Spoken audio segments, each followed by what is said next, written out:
Hari itu kampung Kalisuren yang biasanya tenang tiba-tiba digemparkan kabar mengejutkan. Empok Alpa, perempuan tua yang sudah lama terbaring sakit, akhirnya meninggal dunia. Suara kentongan tanda duka menggema dari musola kecil di ujung kampung, membuat orang-orang keluar rumah dengan wajah bercampur penasaran dan kaget. Kematian memang biasa terjadi, tapi meninggalnya Empok Alpa seolah membawa nuansa berbeda. Wanita itu dikenal cerewet, mulutnya pedas, dan sering ikut campur urusan orang. Banyak yang menganggapnya sebagai sumber gosip, sumber cekcok, bahkan ada yang terang-terangan menghindari dirinya. Namun, di balik semua itu, ada hal-hal yang tidak diketahui banyak orang.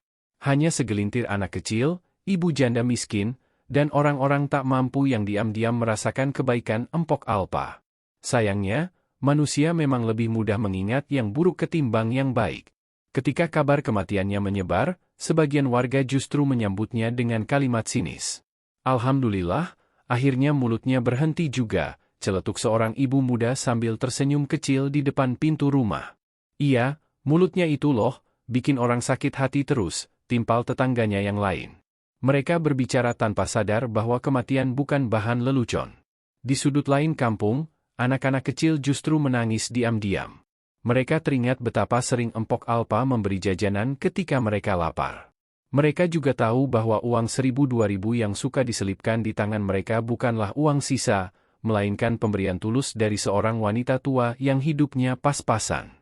Tapi siapa yang mau mendengar cerita anak-anak? Orang dewasa terlalu sibuk menghakimi. Jenazah Empok Alpa segera dibawa ke rumahnya yang sederhana, dikelilingi tikar usang dan foto-foto lama. Proses memandikan jenazah dilakukan oleh beberapa ibu yang sudah berpengalaman. Saat tubuhnya disentuh, semua langsung tercengang. Ya Allah, enteng sekali badannya, padahal sewaktu hidup gemuk begini, gumam Mak Inah, pemandi jenazah paling tua di kampung. Tangannya gemetar saat mengangkat tubuh Empok Alpa, yang terasa ringan, seolah kapas. Wanita lain yang ikut memandikan sempat merinding. Aneh, jasadnya dingin, tapi wajahnya seperti orang tidur, tidak menyeramkan. Mereka saling pandang, tidak berani bicara lebih jauh.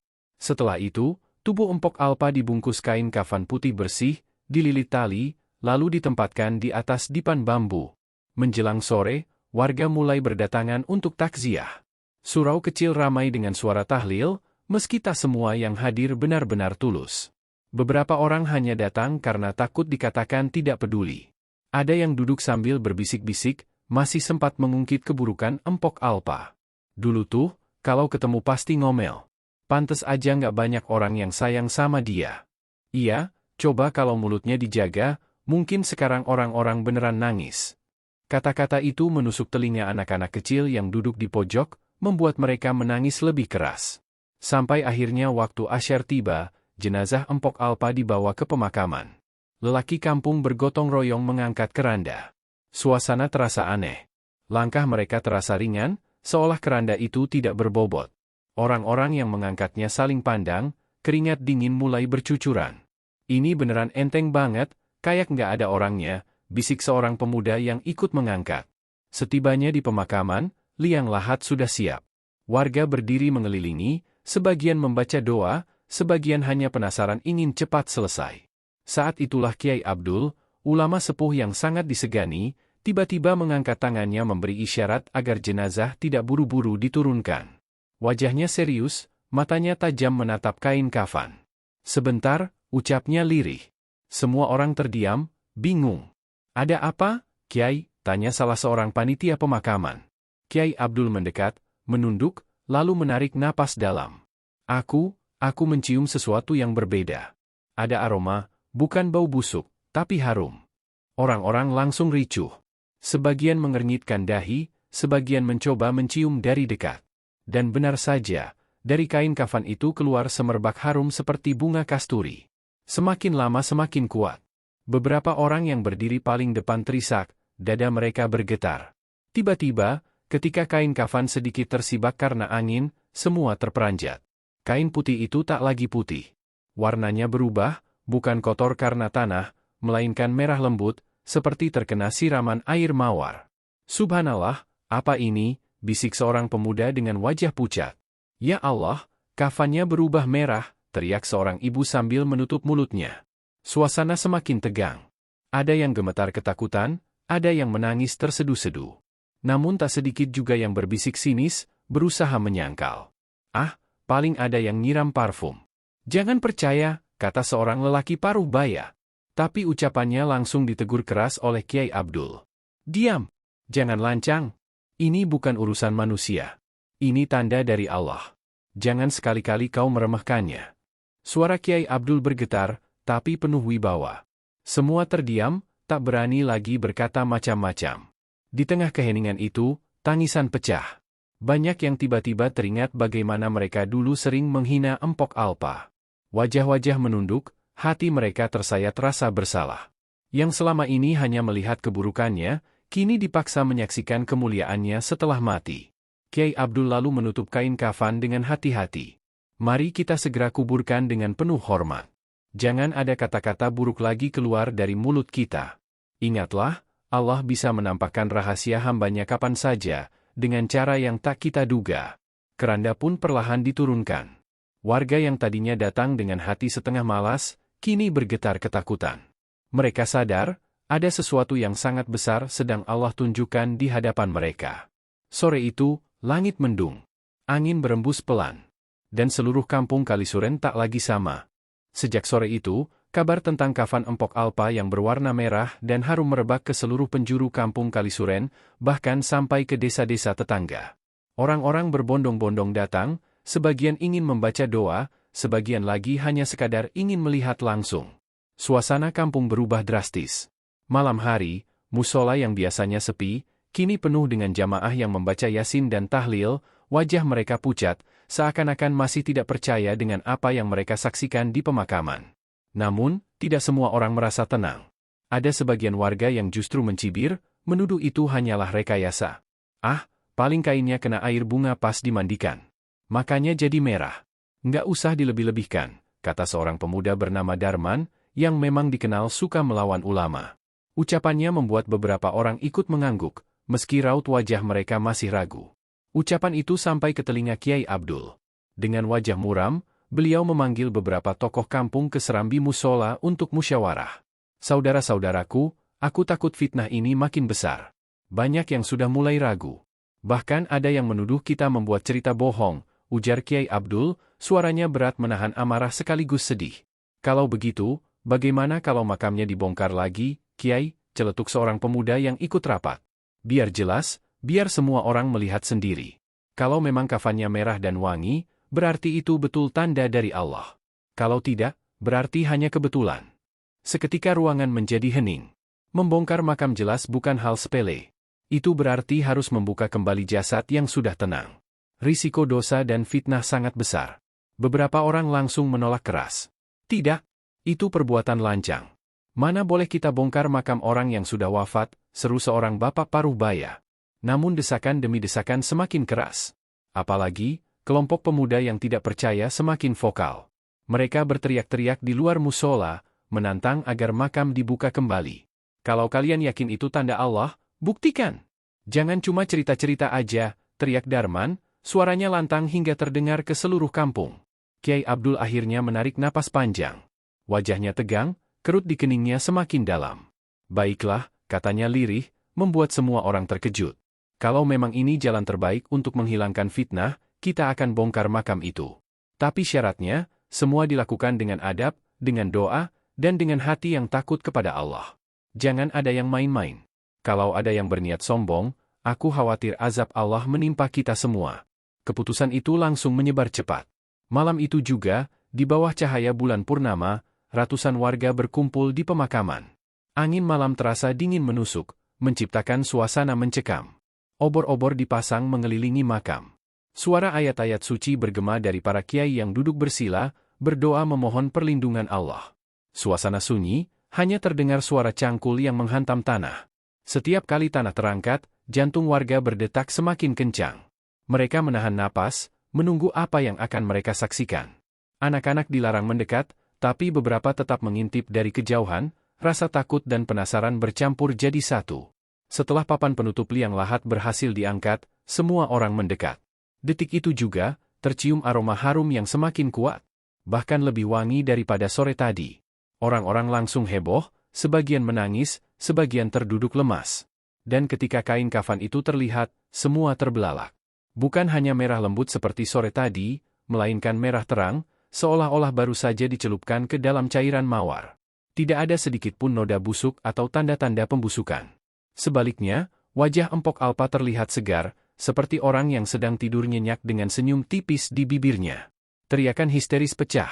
Ya Allah, jasadnya tidak berubah? Masya Allah, kafannya merah semua. Subhanallah, ini benar-benar karomah.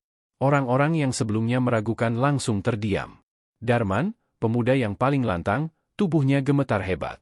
Lututnya lemas hingga ia terjatuh bersimpuh di tanah. Air matanya jatuh tanpa bisa ia tahan.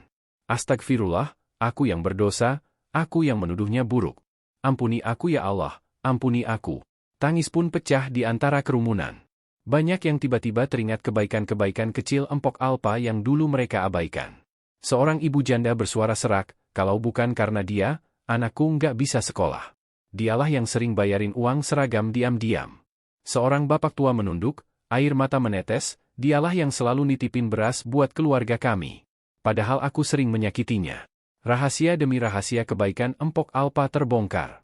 Orang-orang saling pandang, merasa malu dan bersalah. Mereka baru sadar, selama ini mereka hanya melihat sisi luar, tapi tidak pernah tahu apa yang disembunyikan di balik sikap cerewetnya. Kiai Abdul berdiri dengan suara bergetar, matanya basah menahan tangis. Ingatlah, saudara-saudaraku, jangan pernah menilai manusia hanya dari lisannya. Boleh jadi lisannya kasar, tapi hatinya penuh cinta. Allah menutup aibnya, dan justru menampakkan kemuliaannya setelah ia tiada. Inilah pelajaran besar untuk kita semua. Malam itu, ratusan orang bersujud menangis di pemakaman. Angin berhembus kencang, seakan ikut menjadi saksi. Tidak ada yang berani berkata macam-macam lagi. Semua terdiam, tenggelam dalam rasa takut sekaligus kagum. Makam Empok Alpa kemudian ditutup kembali dengan penuh kehati-hatian. Doa-doa bergema sepanjang malam, bahkan hingga subuh. Tak ada yang bisa tidur, karena kejadian itu terlalu mengguncang hati mereka. Dan sejak malam itu, kampung Kalisuren tidak pernah lagi sama. Rasa bersalah, penyesalan, dan kekaguman menyelimuti setiap hati. Mereka sadar, Allah telah menampakkan kebesarannya lewat seorang wanita sederhana yang dulu sering diremehkan. Sejak malam pembongkaran makam itu, kampung Kalisuren berubah total. Tidak ada lagi suara cemooh tentang Empok Alpa. Tidak ada lagi obrolan sinis tentang sikapnya yang cerewet. Semua orang bungkam, tenggelam dalam rasa bersalah. Bahkan anak-anak muda yang biasanya nongkrong sambil tertawa keras di pos ronda kini lebih sering terlihat di musola, ikut tahlilan, ikut mengaji, seakan takut mengulang kesalahan yang sama. Namun, perubahan itu tidak serta-merta membuat keadaan tenang. Justru, kabar tentang kain kafan merah dan harum semakin menyebar luas hingga ke kampung-kampung jauh. Orang-orang berdatangan dari berbagai desa, bahkan dari luar kota. Mereka ingin melihat langsung makam Empok Alpa, ingin mencium aroma wangi yang katanya masih sering keluar di malam hari. Ada yang datang dengan niat tulus, ingin mendoakan. Tapi ada juga yang datang hanya untuk mencari sensasi. Suatu sore, sekelompok orang asing datang membawa kamera besar. Mereka bilang wartawan, ingin meliput. Ini kejadian luar biasa. Dunia harus tahu. Bisa jadi viral, kata salah seorang dari mereka dengan wajah penuh semangat. Namun, warga kampung merasa resah. Mereka takut makam Empok Alpa dijadikan tontonan, takut kisah mulia ini berubah jadi bahan olok-olok di luar sana. Kiai Abdul segera memanggil para tokoh kampung. Dengan suara bergetar, ia berkata, jangan biarkan makam ini jadi hiburan. Ini tanda dari Allah, bukan untuk dipamerkan. Kalau kita salah bersikap, kita bisa kena murka. Para warga setuju. Mereka menolak kedatangan wartawan itu dengan tegas. Bahkan beberapa pemuda menjaga makam setiap malam, memastikan tidak ada orang yang berbuat aneh-aneh. Malam-malam di kampung itu terasa berbeda. Banyak warga yang mendatangi makam Empok Alpa untuk berdoa. Mereka tidak meminta sesuatu dari makam itu, melainkan mengambil hikmah. Wajah-wajah mereka selalu basah oleh air mata, hati mereka berguncang setiap kali aroma harum tercium.